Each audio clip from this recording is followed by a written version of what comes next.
All right. Hello, inventors and entrepreneurs. My name is Courtney Laschkewitsch. I'm the managing director here at Inventors Groups of America, and welcome to Inventors Online. Of course, thank you so much for joining our very first AMA here at Inventors Online. If you are new at all, go ahead and flash your hands in front of the screen.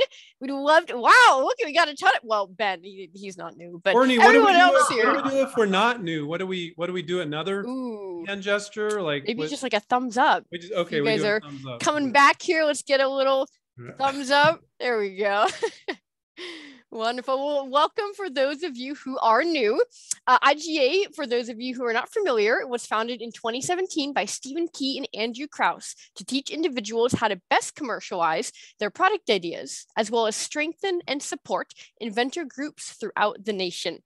We have a directory of local and regional inventors groups on our website, whom we meet with every month. And if you are located near one, we highly encourage you to join. If you don't have one near you and you would like to start a group, send me an email. I'll go ahead and place my email here into the chat, and we have a recording for you guys to review to see if starting an inventors group is something you might be interested in. There's my email there right in the chat. We'd love to hear your name and what state or country you are from. Speaking of the chat, go on over right now, open that up, let us know state, country, your name. Of course, please do not disclose anything that is confidential and not already publicly available. Of course, our meeting is being recorded and will be harnessed on our website and YouTube channel soon after.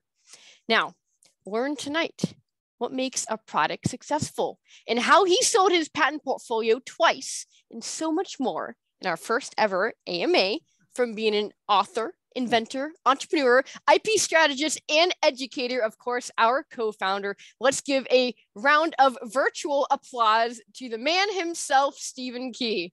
Hey, Stephen. Well, thank you very much for that, Courtney. And maybe this shouldn't be recorded so we could really get the juicy stuff. So we'll have to see if we're going to repost this. Courtney, do you want me to help you reading the questions for Stephen in here? I love the first one, but sure, yeah. To get started. Of course. Yeah. Okay. Well, before we go ahead and start, for our AMA or Ask Me Anything today, there are two ways for you to participate. Go ahead, if you have a question for Stephen, type it into the chat box and tell us if you want that question face to face out loud, where I'm going to showcase you and you can ask that question side by side with him. Or if you want us to ask it. So when you state your question, put a dash and say live. And that means I'm going to unmute you and you have a chance to ask that live to him. But if you're not able to go ahead and do that, then just say, ask for me, and we will absolutely do that. That'll help with being able to go through the questions. Also, I do want to mention that we do want to be respectful of everyone here. So if I do unmute you, please only ask one question with no additions. We would love to get to as many people as possible, and we'll come back around to you if you do have additional questions if we have time. Before we even get into the questions, I would just like to start off with maybe an easy icebreaker question for you, Stephen. You can take this as a generic question and go anywhere you'd like. I don't like your questions, Courtney. You ask me questions all the time, and I don't like your questions. But this time, go ahead. I just wanted to ask you what a little bit of our audience might be wondering from our social media posts of what you personally believe makes a successful product. Oh. Yeah, someone asked me the other day, can I pick the winners? And I actually think I can, but kind of. I think kind of. I like to find an idea that's really easy to demonstrate, easy to understand very, very quickly. I like ideas that are kind of solve a simple problem. I think a lot of people have, of course. And I like something that has kind of a wow factor. I like to see something goes, wow, look at that. I like those type of ideas. And I know because I have one wow product of my own, maybe two, maybe. And when I show them, I get this wow.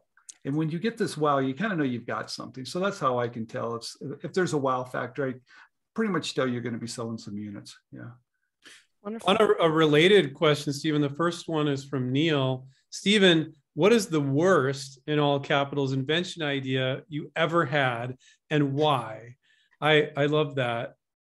Having known you for 22 years, I know you got something to say. There. My own worst. Yeah, the worst idea you ever had. I don't know. I guess it could be something you worked on, didn't work on. No, I think it was my first idea that, and I'll never forget that first idea because I remember pitching it to my wife, and she thought that was the dumbest idea. And I'm really glad she didn't say that too loud. Maybe that would have discouraged me. But I see things, when you're walking down a street and you look at a house and sometimes the windows look like their eyes and the door looks like a mouth. You see things like in clouds or whatever. And I try to imagine things. So for some reason, this first idea I had was I looked at water coolers in office buildings, the big, I thought they were really ugly. And I wanted to cover them up with something that made them something else. Like maybe a big Budweiser beer can, or maybe something that was clear to look like fish were swimming in it. But I wanted to create something different out of those big, ugly blue water bottles. And I think that was probably a pretty stupid idea. But I think that was my very first idea. I thought was brilliant. And they unfortunately, they got a little bit better. I don't think it's that dumb. Back in the day, I think those were more for businesses, so it might be inappropriate. I don't know. You need a window so you can see how much water's left in it. Water cooler covers. I don't think it's going to make it, but that was my first one. In fact, well, now wait a minute. The first idea I tried to sell, not license, I was 22 years old, and I put it in back of a magazine. And it was called Finger Fun, and it was a hand on a baseball cap on the back that you could put the fingers in different positions. And of course, people might understand. And I have the sell sheet to that you'll be able to find in my newsletter if you're not subscribed to it. But I'm going to show the very first sell sheet. It was called Finger Fun, adjustable fingers in the back of a baseball cap, and all different funny things and some other funny signals too. Sign language. Yeah. That was at 22. Yeah. I didn't sell very many either. Wonderful. Well, we've got lots of questions here. Oh, good. And I'll just start at this one here, and then we'll go down to the ones that say live or ask me after we mention that. So John Roth said, "Hi, Stephen. You have an environmentally focused packaging company, Fishbone. Do you have any perspectives to share with environmentally conscious inventors? When we try to license a product, can we have much influence in what materials are used to produce and package it?" Wow. That's not my specialty, you guys. I do novelty gifts and goofy stuff. So what would I know about sustainable packaging? But I do know the process. So I don't think that has been a goal of mine, that part of that industry, right? And to be real honest, some of my stuff has to do with plastic water bottles and labels, and that's not really environmentally safe, I think, right? So I don't think that wasn't my goal. I just happened to work with these brilliant inventors, and I know the process of licensing, and I know how to deal with these large companies, and I know how to deal with supply chain issues, manufacturing issues, and I know how to work with those companies to get those type of projects done, because they're more complicated. They really are, and I think the future of sustainable packaging is just going to explode. I really, truly believe it is. And I'm seeing more and more ideas that are dealing with that. And I've seen some brilliant ideas from our students, InventRight students, and just from inventors that are sending me stuff all the time. So it's not my area that I'm focusing on, but the process, I think I understand the process. But your Fishbone product is very environmentally conscious. I mean, I know, but I'm part of that team. But those right. two inventors, Kevin LaRue and Keith Elliott, are just so passionate about the environment. And you need those type of people too. You need those people that they wouldn't stop. They wouldn't let go. 5 years later, everybody's telling them, no, we don't want it. We don't want it. And they still keep going. where I think I would have jumped ship a long time ago. But they didn't, because it was something that was close to their heart. And I think it was close because they had young children and they wanted a better environment for their kids. That type of passion I don't have in that industry, but they do. Now, John's question is, what are your comments about trying to influence the company to use proper materials or packaging? What do you think about that? Any company? Well, any company you're trying to license to, it sounds like John is asking, can you have an influence with what materials they use and what packaging they use? That's a tough one, huh? I think it's very tough, because I think most of the time, those type of packaging solutions are going to be more expensive. So I think you can recommend those. I think you can suggest those. I think what I would do is just have a meeting and find out how they feel about it, and ask them, what are their thoughts, and what are they doing anything? Do they have a mission or a goal? And then determine how open they are to those type of discussions. And if they are, then yes, help them. Yeah, absolutely. Great. And thank you, Stephen. We have a good question here that is a little cheeky, and I love it. This is from Adam, and Adam is saying, Stephen, what does the first 2 hours of, on average, work day look like for you, and how much of that time is spent on your great hair? Well, yeah, that's a really funny question. The first 2 hours, I get up at the same time every day. I get up at 6 a.m. every single day, regardless if it's a holiday or a vacation day, same time. And the first hour, I get to spend my time, quiet time.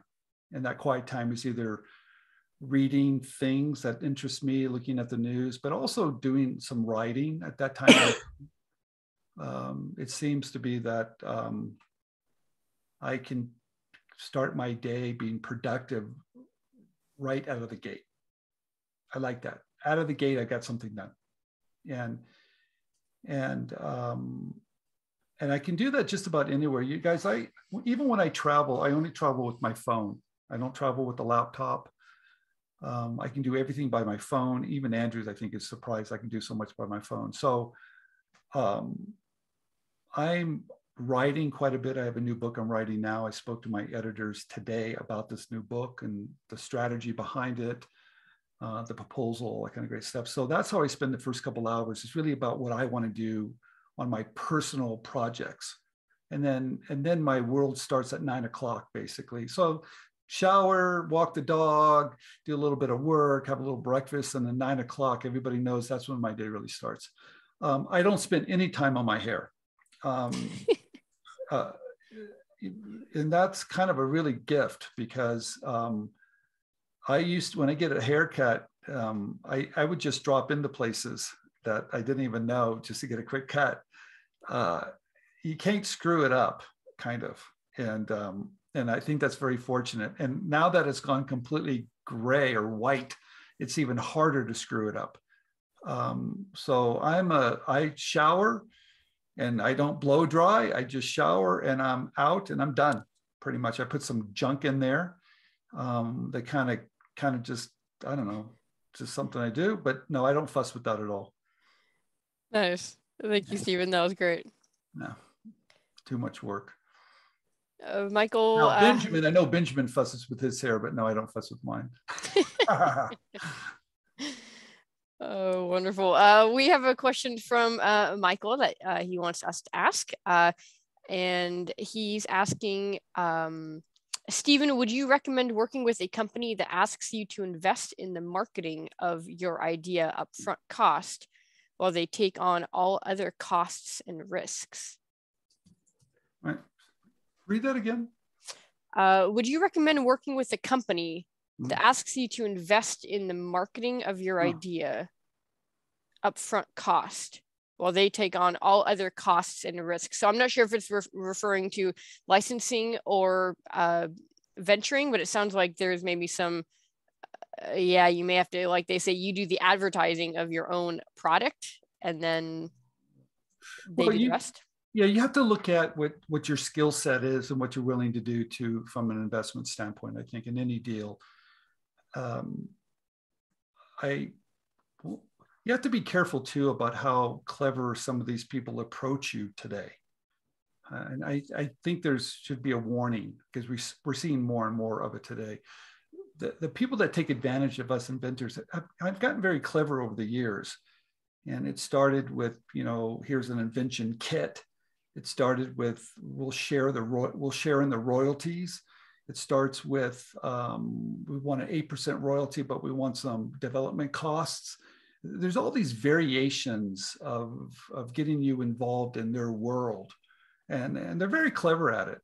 I've seen, I know he's probably knows more about this than I am, but the group that tries to take advantage of us really knows us. They know our dreams and aspirations, and they seem to prey on that a little bit. So if anything sounds too good to be true, it probably is. I do believe in a lot of hard work. I do believe that works. And I don't think anybody's going to do a lot of it for you. I think you have to do it yourself. And if you want to build a team, which I'm a big believer in teams, then find a group of people that you have trust and you have the same mission and vision, and make sure that they're doing things that you don't do well. My relationship with Andrew Krause is really quite simple. Andrew had vision on what InventRight should be. Andrew had the foresight to know that this could probably be helpful, and he was willing to spend the time and effort to work on the details. And those were things I wasn't interested in at all. So ideally, that was a perfect partnership, right? I wanted to work on more of my own ideas. I wanted to write about it. I'm curious about it. I'm willing to push the envelope. I'm willing to fail. I'm willing to do all the things that have nothing to do with how to run a company, kind of, really. Yeah. Wonderful. Good question. Thanks, Stephen. We have another great question from another John. He says, "Hi, Stephen. I love what you've been doing for everyone.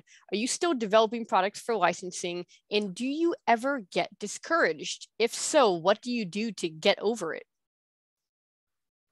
Yeah, I get discouraged all the time, but it doesn't bother me. I don't. If it bothers me, it might be for a couple of hours. I might get irritated. I get irritated. It doesn't bother me. It doesn't slow me down. It doesn't. I don't want to quit. I want to fight back, right? And I need to regroup, and that might be 24 hours. Never more than 24 hours. I'm kind of over it in 24 hours. So, yes, I'm still. My goal is to help others and learn from what they're doing to be able to write about it to help more, right? So it's really quite simple. I like the complex ideas, the bigger ideas, because I think it takes a different skill set. I'm more fascinated by that. I like bigger companies now. How do you pull that off? I think that's the next stage for most of my audience, is like, hey, you showed us how to do simple ideas. How do I do big ideas? That's where I think that's where my audience wants to go, and I want to take them there. So by taking you there, I want to help you get there, and then I want to be able to write about it. I want to be there on the front line with you. I want to know what you're doing and what the problems that you have. So all that information is like a huge focus group. And think about how wild that is, because you're all part of this focus group for me. Right. And that's why I like to make those calls. Sometimes I call people out of the blue and ask them weird questions. And they're like, God, that's really weird. But it really helps me understand what you're thinking. Andrew knows I feel really close to this. We can only guess. And sometimes we're right, and sometimes we're not. So if I can ask you what you're thinking and what's stopping you and what's holding you back, and it helps us build programs that helps you become successful. And let me tell you why that success is so important to me. I never thought I would amount to anything. And I don't think my friends ever thought that either. And I know my parents didn't think that. And because I just didn't really have what traditionally what people would think that you would have to be successful. So I didn't, I barely passed second grade. So why would I have any chance of being successful? Very little. So I didn't want to work for a company because I didn't think anybody would hire me. So I just created my own. So I'm probably the luckiest person on the planet, and I know it. And I also know because of that, I probably should give back. And because I was one of the fortunate ones to figure it out, and I have a place for me, and you gave me a place. So that being said, I need for you to be successful too, because that makes me more successful because I'm not crazy. And everybody thought I was crazy.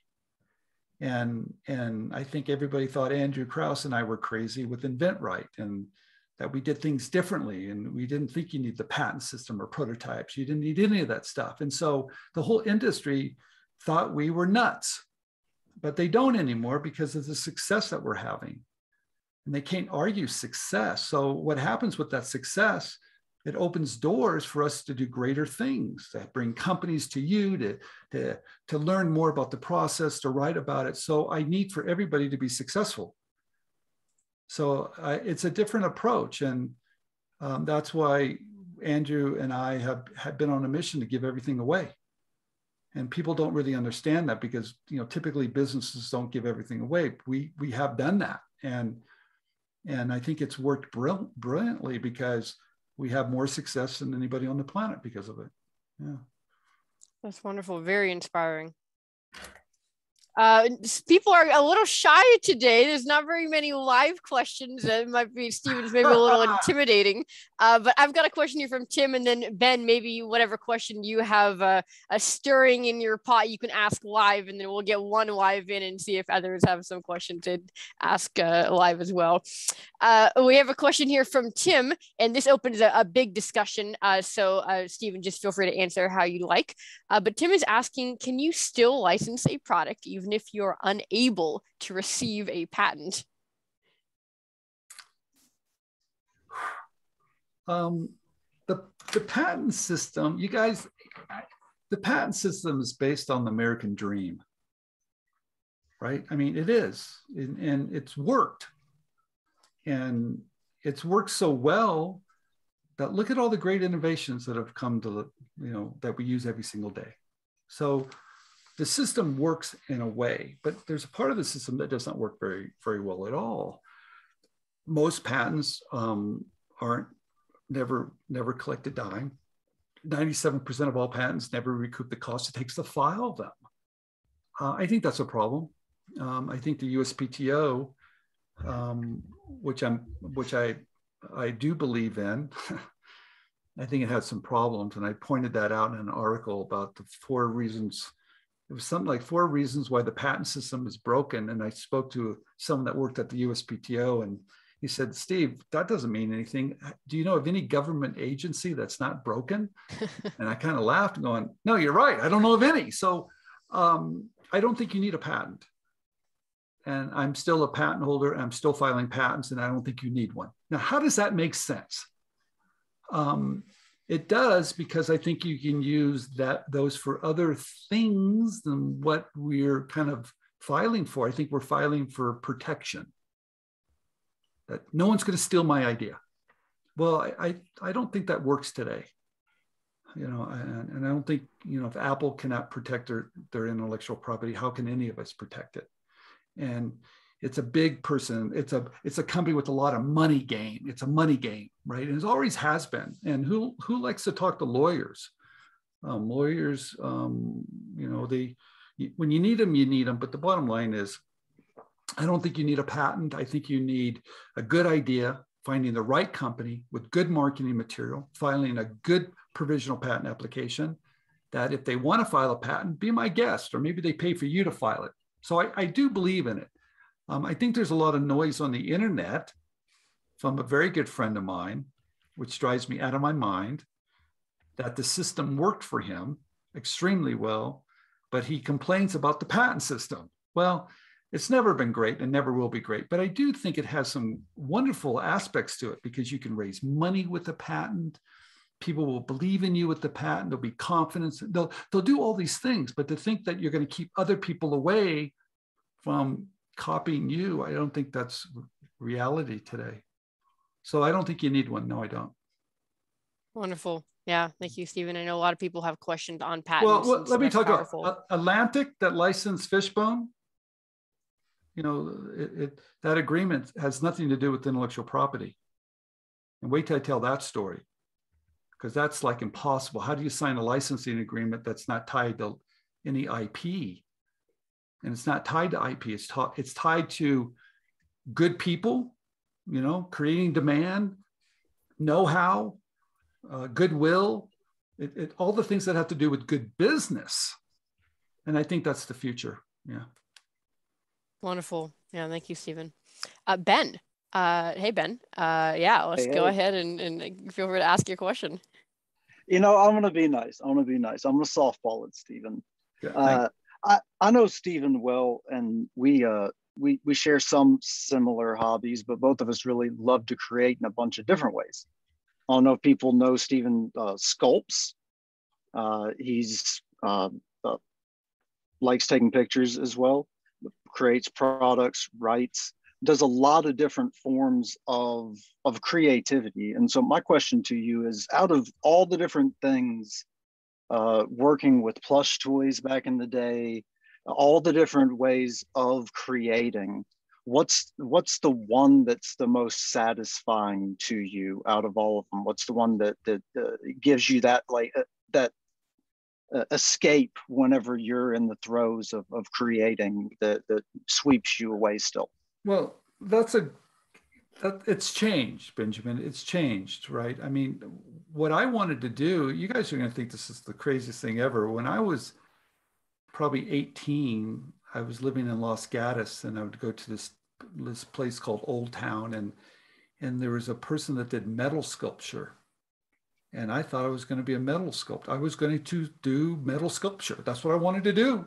And there was a shop. I wanted that shop. And then I eventually started in economics and hated it, and took an art class and went over to learn metal sculpture because I thought that was the future for me.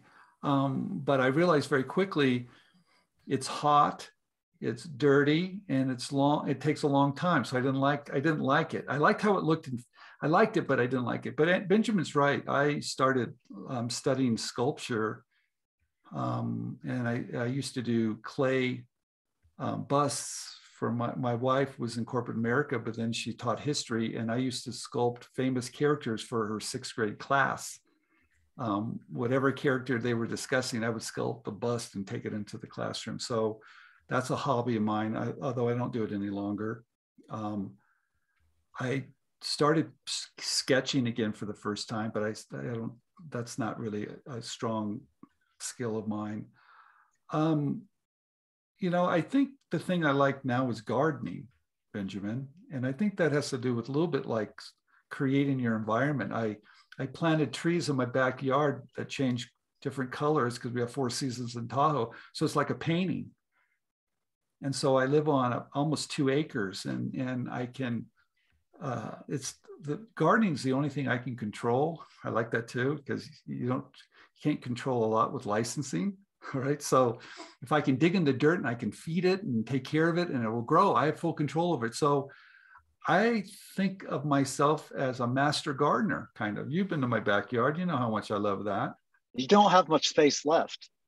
No, I pretty much have done everything to it. The last house before this house, I planted 100 trees. And I plant them myself, right? And the local gardener knows me. He's the best friend. That's my hobby. I go there and he sees me every Sunday. How you doing? And I just kind of look at the new plants. And so that's my hobby. Besides, I do like to travel a little bit. I'm going to ask a related question to you, Stephen. With sculpting, what's the weirdest material? I know of your career that you sculpted in. It had to do with arts and crafts fairs. People might be a little surprised to know what that is. They were women's nylons. Yes. And I'll tell you how that all started. This is really going to date me. So you really have an understanding how old I am. I was watching Dallas on Friday night. right? Now that goes back when like late 70s, maybe. Okay. And I'd watch Dallas, and someone I was sitting there watching Dallas took a nylon and put some cotton and sculpted this little cute little face out of a nylon. And I loved it. I thought, wow, look how clever that is. And I said, give it to me. So I started sculpting with it, and I liked it so much. I said, I think I could sell these. And then I took them to a little art fair at a elementary school, and I had a little table, and I paid my $5, and I put all my little things I made on Friday night watching. I never told the story, watching Dallas, and I put them all there, and a bunch of stuff. It was a country fair, and I remember my dad. I told my dad I was going to do this, and he drove by after it was all over, and he saw me sitting there, and he said to me, "How'd you do?" And I said, "I did great." And he goes, "Well, how many did you sell?" I said, "I didn't sell any." I'm surprised my father had such a good attitude about it, because he just kind of laughed and smiled. But the next time I did that, I learned something. I learned that what I had didn't sell. I had to change it up. And so there was a lot of people selling fruits and vegetables there. So I thought, well, why don't I sculpt little funny faces on fruits and vegetables? So I bought tights that had tights of different color. So I could make tomatoes and peas and bananas, and I brought those out, and those started selling. So yeah. What a great story. Thank you. Stephen. Thanks, Steve. I've never told that. That's crazy. Yeah, that's how it all started. You used to I Dallas. thought you used to tell that story back in the day when we did live seminars like 20 years ago. I thought you told it before about that. That's how it also. I was fascinated with when people came by and they looked at it. I was fascinated by it, but I learned very quickly that if it didn't sell, you had to come up with something else really, really quick. And that's what I learned, that I had to change it up. And then I did art shows for about 5 years and sold a lot of stuff I made. Yeah. Awesome. We have another live question. Thanks, Ben, for starting it off. We're getting more and more live questions here. Otto has a question, and I'm going to go ahead and unmute you, Otto, and feel free to go ahead and ask your question. Hey, Stephen, everybody. Hi, So Otto. this is kind of a takeoff of Ben's here, but so if the licensing opportunity would have never came to you back when you first started, what do you think you'd be doing today instead of licensing? Great question. Be either, well, thank you for asking that, because my wife and I always laugh about that. I would probably sell real estate. Now that sounds really odd. I really love real estate, always have. And I'm fascinated by looking, and I like to shop. I like to look, and I'm fascinated with the real estate. I also laugh. I'd probably have I'd probably sell cars. And that sounds really funny too, because there's something about the dealerships I really like, and I don't know what it is, but I might also do trade shows. And I'll talk about the trade shows for just a minute, because when I was doing the arts and craft shows, it got bigger. I started doing state fairs, county fairs, and I got to know a lot of the other artists, and we were treated very poorly. And I did that for so long, but the people that ran those events really treated us poorly, and I didn't like that. So I started thinking, how could I do this on a larger scale? So I actually went and looked at some of the venues like the Cow Palace and other places to bring people together to sell at a larger venue. I looked at that very carefully. So there's a couple different things I probably would have done. The real estate thing, my dad wanted me to get my real estate license at 18. And so that's why I started taking that, going down that way, and I'm still fascinated with it. But the art was something that fed my soul, and I don't think those other things would have done that. And I think I would have probably been very successful doing some other things, but it would never have given me the satisfaction. There's nothing like seeing you make something from nothing. I don't know what that is. It's crazy, right? Where did it come from? I used to always was in awe of, where did that come from? Is it from, God? Is it from a little man? I mean, what does that come? And I was really intrigued by that magical part of it. And I was hooked from day one. So I'm doing exactly what I, is set to do. And now I think what getting back to what Benjamin said, I think what I'm fascinated now with is how to solve problems for us, right? We have Bridging the Gap, which is a brand new thing at InventRight of bringing companies together. And we're doing a brand new course. It's a mini course that we're going to do for the first time. You'll see an announcement on social media. We're going to do a special, something really amazing for 8 weeks. We've never done one of these mini courses on something that I know nothing about, but I have experts that do. So I like the education, and I'm a big believer in learning, keep exploring. But the one thing, to keep learning, you have to fail. And they kind of go hand in hand. Okay, so when someone said, how do you deal with the rejection? Well, I'm learning. So I guess it's okay. I guess the failing part of it, and that's a terrible word, by the way. I guess people say failing is really learning. So I think that's what fascinates me now. Thank you, Stephen. Yeah, a good point on failing too. I always think of FAIL as the acronym of first attempt in learning, FAIL, first attempt in learning. That's a good way to think about it. We have a question here from Lynn, and her question is, will you ever retire? My wife wished I would retire. We have that argument all the time. But the one thing that I, early on when I took that first art class in college, and I realized this is something I really want to do because time just slipped away. And I realized, wow, could you really do something that really something that you wanted to do the next day or Monday? You look forward to Mondays.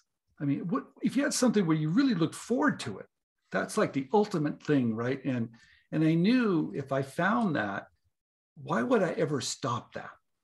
And if you look at anybody that's been creative, they create to the day they die, right? And if you study art history, which I had the pleasure of studying, you realize a lot of these artists never stopped. So I don't think I am going to stop.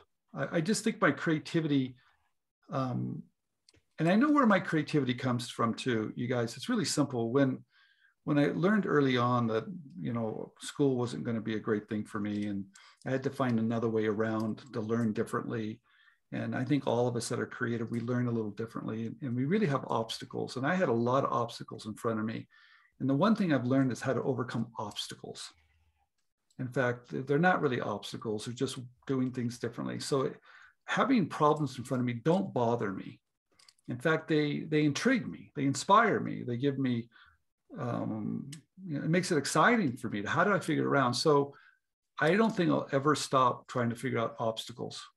And in our environment of being an inventor, we have a lot of obstacles. So that's why InventRight's all about removing obstacles. I don't know if anybody knows that. InventRight was created for someone like me that just had obstacles. Maybe I wasn't smart enough, or maybe I was too scattered, or maybe I didn't know how to write a PPA, or maybe I didn't know how to build it this, or they were just obstacles. And InventRight's about removing obstacles for anybody in the world to do it. And that's the one thing I'm very proud that Andrew and I have done. And I think where you're going to see the biggest growth on this program that we created is that we're going to get this in the hands of kids. We're going to get this in the hands of people in other parts of the world. We're going to get this in the hands of people that don't have the opportunity because of the barrier of entry. It's been, I have to start a business, I have to raise money, I need patents, I need this. And that's a barrier of entry to a lot of people. And I think that's our mission now, is to destroy that. We need more women inventors. We need more people of color. We need younger. There's an article called The Lost Einsteins, and they talk about all the people in this world that if they were to be able to have the opportunity to create, this world would be different today, but they don't because of the barriers. So Andrew Krauss and I's goal is to break the barriers. Yeah. I got a question from, I'm sure Courtney has one queued up. John says, do you think we'll ever bring back the majority of manufacturing back home to the USA? Yeah, absolutely. It's happening now, right? And it to a certain degree, right? But I do think we got off track, right? We were sourcing, and I used to think this too, source it to the lowest cost.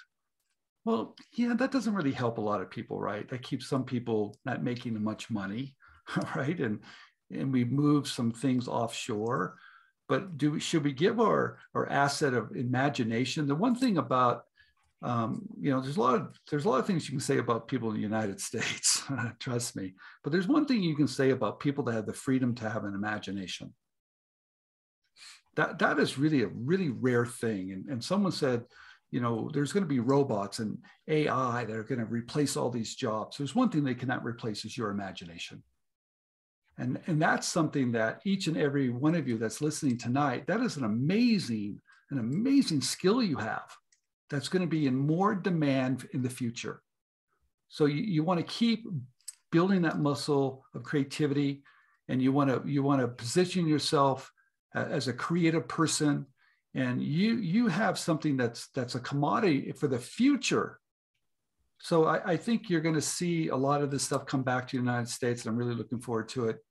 And it's about time, I think. Yeah. And I think it's going to be more high tech stuff too, right? Which is fine to me. So what? Well, we've got one more question here from Ed. Let's see if we can unmute you, Ed, and you can feel free to go ahead and ask your question. Awesome. Thank you so much. Thank you, Stephen and team. Simple. I think this is a dumb question, but I was reading your book about the simple ideas, and you mentioned an Inventors Log. And so I was just wondering, in the example that you gave, Inventors Log was it was analog. You can write down your dates and all the details around your ideas. Can that be digitized, or would you suggest or recommend that be a digitized experience as well, or should it really only be one format, or is there any perks on going analog or digital? I'm sorry if that was more than one question. That was great. Yeah, for an Inventors Log. Awesome. Thank you. Yeah, for an Inventors Log. Well, first of all, Inventors Log is not as it used to be 10 years ago. The laws have changed. Now it's first inventor to file. So that Inventors Log was a very important tool to document, that you invented it basically first, right? There's an argument. And there's these inventing journals. Is that what we're talking about? These inventing? Yes, yeah, correct. that's what he's referring to. Yeah, and they were very popular, and they were especially popular with engineers, right? Because they do document their work, or a lot of people, scientists too, right? You're documenting your work. So regardless of what you call it, I think it is important, right? And I think when you write something down, something happens in your brain too, that you process it differently when you write it down, right? So I think that is really important, more important than people even imagine. I think it's really important. And Andrew Krauss and I have had this conversation just recently, because someone came to us and one of our students said, why don't we update that thought process of that journal? And not just have it a journal or an Inventor's Log, but maybe there's more to it than that. Maybe ask yourself certain questions. Maybe it's a way of documenting what you've done, your filings, your contacts. I mean, it's really this working thing. Now that could be online, that could be a physical thing, that could be all those things. I do think it's needed, We haven't really had done that yet with InventRight, kind of. I mean, we do it a little bit. Could we do it better? Yes, we could do it really, really. I think we could do an amazing job. That's something I'm looking at now, of saying, how do we do that? And what does that look like? And how does that help people? So I think you should do it the best way for you that communicates with, you know, how you work. When I write a book, just so everybody knows, I write it on this. So I talk a book. I guess I don't write a book, I talk a book. So I go through, I design the cover of a book first, what the name is and what the deliverables are. And then I write the chapters that able to hit the deliverables. And then I will do each chapter on the phone, and then it gets edited. I've done the same thing with Benjamin when we wrote the book on licensing ideas using LinkedIn. He knows how I work. But I do print it out. But there's something about, in fact, I have it right here, because this is, they're not the same, are they? I mean, they're really different. You know, I've gotten very used to this, but man, there's nothing like this, right? I mean, yeah, you hold it, you feel it, you touch it. So I don't know if I answered that question, but I think you need to, whatever works for you and what you feel comfortable with. So I guess I use kind of a combo, right? Of kind of, I don't know if I answered that question. No, that's great. Yeah. Thank you so much, Ed. Appreciate it. Now, you know what, you guys have to say that I got when someone heard I was doing this, I got a list of questions from somebody. I'm not going to talk about what they are, but someone said, oh, you're going to open that door. And they sent me I told Benjamin, they sent me a list. It was not a very nice list, by the way. And someone said, oh, you got to send me that list. What's the juicy stuff? And I was really surprised that you didn't ask certain questions. But do realize this, you can ask me anything whenever you want. Nothing's really, you know, I did a video on how much money I made. And people were really kind of shocked with that. Could I go in a lot of detail in 20 minutes? Not really. And most people don't want to share what they make. I mean, who wants to share what you make? That's kind of a really personal thing, right? So, but you know, I did a video and said, hey, I'll tell you exactly what I did and how I made it, and that's what it is. So if you ever have any questions for me now or in the future, don't ever hesitate to ask. It's no big deal. I'll be glad to share it with you, right? And if that helps. The other thing too, one last one I want to mention, because I know we're probably coming up on the hour, right? There is a newsletter that I decided this year that I'm going to really put together kind of a newsletter a little bit differently than I've ever done, because I don't think we typically really did a newsletter. I think it was more spamming you guys. And this newsletter, if you haven't subscribed to it, and you can find it, some of it up on our InventRight site, free resources on the blog. I write the newsletter if you subscribe to it, and then I put them up there. But I'm going through my whole journey kind of, and I'm showing things no one's ever seen before. And if you really want to see behind the scenes on some stuff that's kind of different, you might find that interesting if you really want to get a deeper dive. It shows a lot of the freelance work I did for companies. It might talk about some of the venturing I did. It will go through my partnerships with other people. It goes to a bunch of really crazy stuff. And I kept all of this. That's why I'm bringing it out now and kind of archiving it. But you can find it in the newsletter. It might be something that gives you an idea of all the work. And I'm also writing a new book called One Big Idea. And that I have one chapter on every licensing deal I had and what that was. And I even captured some parts of the licensing deal to show you some of those terms. And I've never done that before too. And I'm glad I did it, because I didn't realize how many things I had actually licensed. But going through all my notes, it was easy to bring it back and go, and some really juicy stuff and some really embarrassing things too. Shit.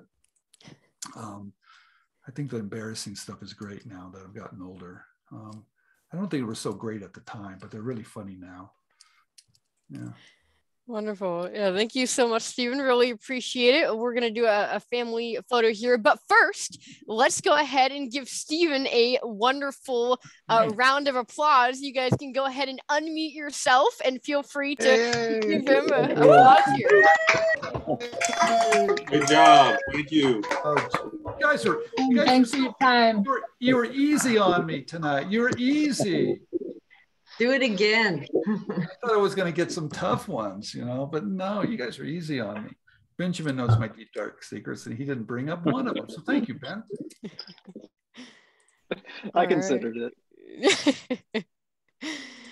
All right. I just muted everyone, so we're good to go with that, Andrew. Okay, yeah, Andrew, why don't you go ahead and do a family photo with all of us in it. So everybody can smile, put your thumbs up. I got to do 5 pages. I'm super quick about it. Big smile, thumbs up, whatever you prefer. You've gotten faster. You have, Andrew. You've gotten faster. I have software. That's why. There's page 2. There's page 3. These other pages, nobody's really on camera, so not really a problem. All right, we're good. I got it. Wonderful. So real quickly, Stephen, would you like to briefly talk about inventor groups and the 5 that we'll be sponsoring tonight? I'll go ahead and bring up. Yeah, I want to say real quick, you guys, a lot of people don't understand about IGA. And I want to say one thing about Inventors Groups of America.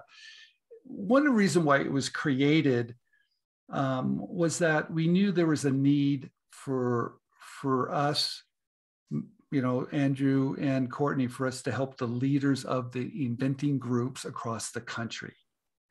And that group, and here's a few of them now, there's quite a few of them. These are angels. The people that run these inventing groups across the country, they're nonprofits, they're volunteers, but they didn't know one another. And Andrew and I had the pleasure of meeting all these groups in the last 20 years. So we knew that no one was bringing these wonderful people together for them to know each other. And that's why IGA was formed, was really to introduce Dawn and Calvin and Leo and all these people together so they knew each other, so they could learn and help educate their members by maybe some of the things other groups are doing in different parts of the country. So that's why we created Inventors Groups of America. They're wonderful groups. And if you're close by your local Inventors Group, please join them and support them. And you're going to really gain a lot. They need your help more than ever now. COVID has not been easy on these groups, everybody knows. But I also want to say this, we've expanded it now because we have groups over in other parts of the world, and we've opened it up to their members, and it is growing. And I really want to thank everybody for coming tonight, but I also want to give a shout out to Courtney. Courtney is the one that really keeps this together. And she's been running this for, I don't know, 4 years. Has it been 4 years? Okay. It has. And she does this along with everything else she does. And we really loaded her up with not only this, but with all the other stuff with her students and her own projects. But she's found the time to bring us all together. And she does a remarkable job. And I cannot thank her enough for doing that job. And I know it has not been easy at times. And tonight was not an easy time because something went a little wrong, but she held it all together. So thank you, Courtney. Okay. I also want to thank Andrew Krause for putting up with me for 20 something years. 22. 22.